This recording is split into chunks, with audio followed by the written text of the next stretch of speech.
the different ways that you can. I didn't know until we started doing research on this topic. The different ways. I just thought you take a pill and then you pass it's like a period basically. It is when it's early. When it's early, right? But when it's early, yeah, it never occurred to me how they did it. Yeah, I did have a friend who did it like way back then, really? And if it felt like it like a period, like just a heavy period, and it just kind of like comes out of you in your period, and then that's it, you call it a day. But the effects as well, like the effects of abortion, because in the end she actually started to feel regret. Like people feel that it's just some women, it does actually haunt them later on. No, it does. It haunts them. They don't think about that. There's extreme side effects after people don't. This is the side that most people don't talk about, and I heard this, but basically, some women that have abortion, most of them, it's not. They have what's the word? It's just like what you're just saying anyway. Basically, they have like side effects, like severe side effects from their abortions. They have trauma. Mm-hmm. Trauma, that's it, trauma. Because it's unnatural. Even just reading it, you sucking it out of you, like it's so unnatural. No wonder you're gonna have side effects. And people don't even think about in the future if it might even cause you to not even be able to have children in the future. There's side effects to these abortions, these pills you're taking. It's actually destroying you from the inside. But people are they use abortion as like a contraceptive. Yeah, because it's just. I mean, it's just easy, right? Like, you see, because we're living in such a secular world. There's such a world where it's just lawless world that.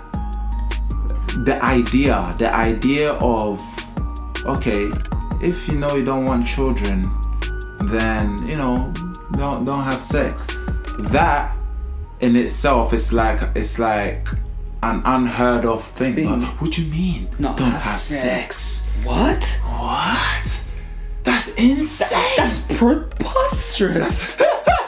That's what I mean. It's because this boils back to selfishness. People think that sex is literally all just for their pleasure. People just want to satisfy their lust. It's about pleasuring the self. That's all it is. Sex makes babies. I repeat, sex makes babies. Honestly, and I feel like you supporting pro-choice is just supporting bad behaviour. Because at the end of the day, aside from the 1% who is not consented, you have consented to this thing. One of the primary reasons, I think pleasure is actually secondary. Yes. The primary is actually giving life. To make this for children, right? Yeah. Mm-hmm. So if you're doing this thing, in your mind, the first thing should be, as I'm doing this thing, a child may come. Yes. Prepare yourself mentally, right? Look at your circumstances around you. Do I have the money? Mm-hmm. Is this person I'm with stable? Am I in a stable situation? If you know you're not in a situation where you can have children, don't do it. Don't have sex. Be celibate. If you're not even like mature enough to even consider these things, why are you even having sex?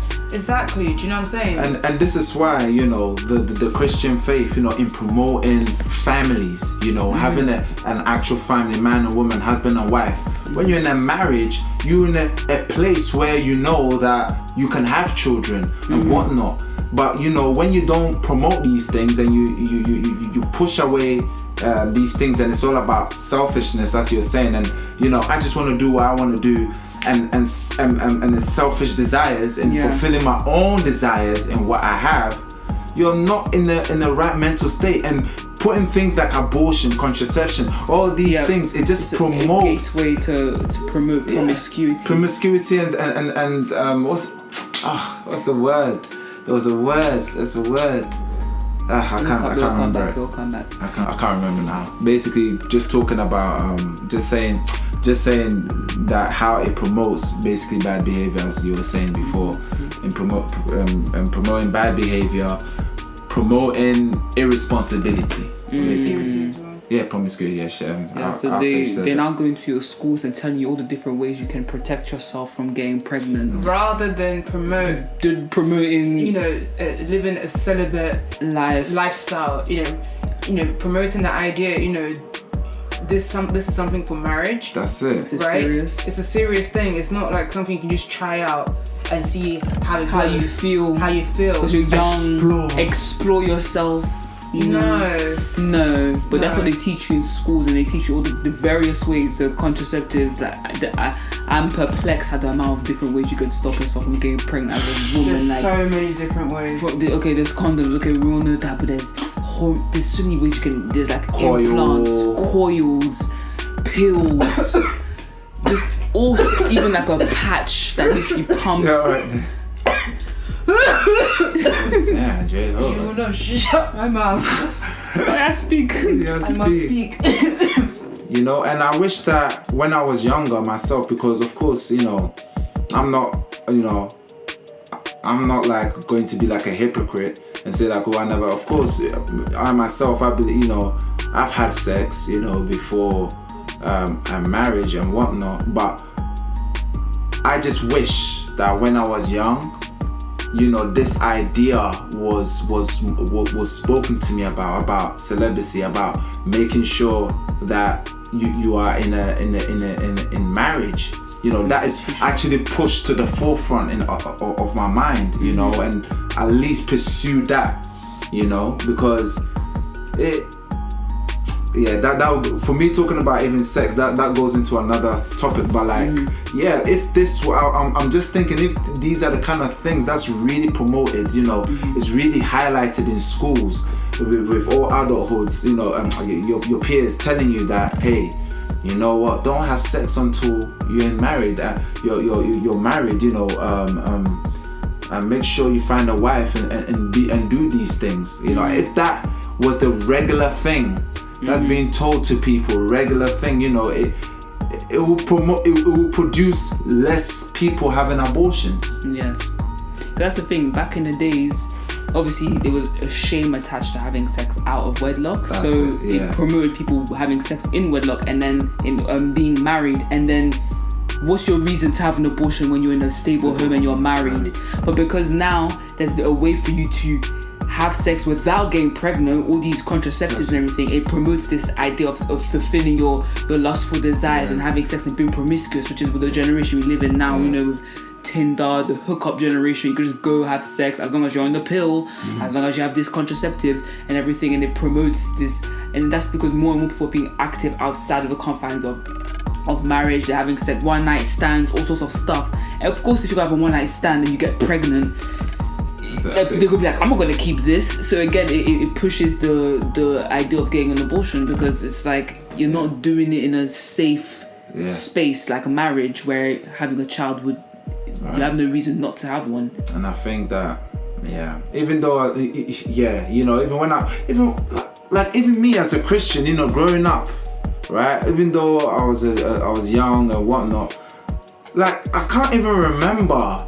I think one time my mom told me, make sure, don't have sex till you're married, right? I heard that once, but I hardly hear people even talking about it. Hardly hear people pushing or educating that, hey, the problems in having sex before marriage, or the problems in having sex in general, fornicating outside of marriage, and what things, these are the things it can produce. Like hardly these things are ever talked about. But somehow, even though I was growing up, it's like somehow I knew, but at the same time it's like, it's cool, everybody's doing it, it's fine, I give God the glory that I didn't end up having children during my time. Of course I would have to step up, but look, it derails whatever plans that even God wants for you or whatnot, but obviously it'll be shifted to somewhere else. But these things they're serious, and I feel like people don't take it serious enough. People think that, I could just wake up, have abortion here and there. It's very, very selfish, and again, it's because of convenience. This isn't convenient for me. I'm not ready, so therefore I should be able to have an abortion. If you were not ready, you shouldn't have had sex in the first place, because celibacy is the best form of contraception. You're not gonna get pregnant if you're not having sex. So if you're not, all these excuses can really be avoided by self-control and celibacy. But of course, in this generation that's just oversaturated with sex. Everywhere you look, sex, lust, sex. Of course, people are like, no, I just have to get mine. But then, what's the product? Yeah. What's the product? And that's why you need God. Exactly. It's only when I started to focus on God, I knew that all things are possible. It is possible not to have sex. Mm-hmm. It is possible to be celibate. Mm-hmm. It is possible to wait till you find somebody you're compatible with and you're willing to settle down with. It is possible. It is possible. So nobody can come and tell me that it's unrealistic. Mm-hmm. Nobody can come and tell me that this is like some fairy tale. Nah, it is possible and people are doing it. Mm-hmm. There are people, who are celibate, who are not having sex, who are waiting to get married first to be able to do and have sex. Mm-hmm. So it's a myth and it's a lie of the enemy.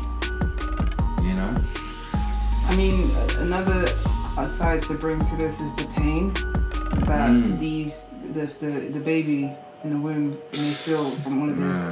So I'm just reading, this. It's going back and forth, but generally the idea is that at 20 weeks, I think the agreement is that at 20 weeks the fetus can feel pain. It's developed the pain receptors and all of that. So the argument is that it can actually feel pain by that time. So you see, and abortion, that all those methods that I was talking about, this is abortion is 23 weeks and 6 days. So some of those methods is being carried, they're sucking out, all of these things, and the baby can feel it. The pain. You're ripping, and it can literally feel it. So I know there's this, they're going back and forth as to, but generally speaking, the baby can feel the pain, especially by 20 weeks. They've been arguing at 8 weeks that you will see the baby moving around. Reacting to stimuli, at 8 weeks, but they are, obviously they're saying that, everything was developed by that point, but by at least 20 weeks, the baby is feeling pain. It can feel pain. So that method where what they use, they're sucking the brains out of the child, or they're literally cutting the baby into pieces.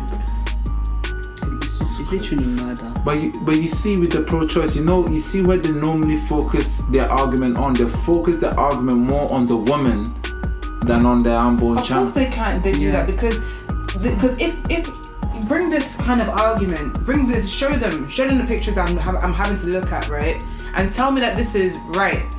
You can't argue that it's right, so you have to go then to the woman. Yeah. How's the woman gonna feel? How's the woman? The woman, her body's gonna change. Well, that's the consequences of your actions. This is what happens. This is natural. Why are you surprised that this is happening? I don't understand. What did you think was gonna happen? I'm pregnant. What? I never knew. So we're two consenting adults who had the sex, and now I'm pregnant? This cannot be. But how? But how? I mean, sex is good. I didn't think that it's gonna make me get pregnant. Baby? I thought it was all pleasure. It was all pleasure. I never knew. I never knew. Wow. No one told me this. Oh my God. Wow. I mean, that's how literally they sound. That's how it sounds. So why are you surprised? Why are you surprised? Is this new information for a society that's so progressive and we're so grey and so wise now? It's very backward. All these advancements, we're pretty stupid because we can't even fathom that having sex creates babies. Having sex makes you pregnant. And then you're now trying to start finding ways to try and get rid of it. It's like, do you know what's so funny? It's always like when you watch anything or whatever, like, oh my gosh, I'm pregnant, and it's like they're shocked. It's like they're shocked that they're pregnant. I'm like, why are you shocked, fam? I know. Why are you shocked? Well, you think you're having sex, you're not gonna get pregnant.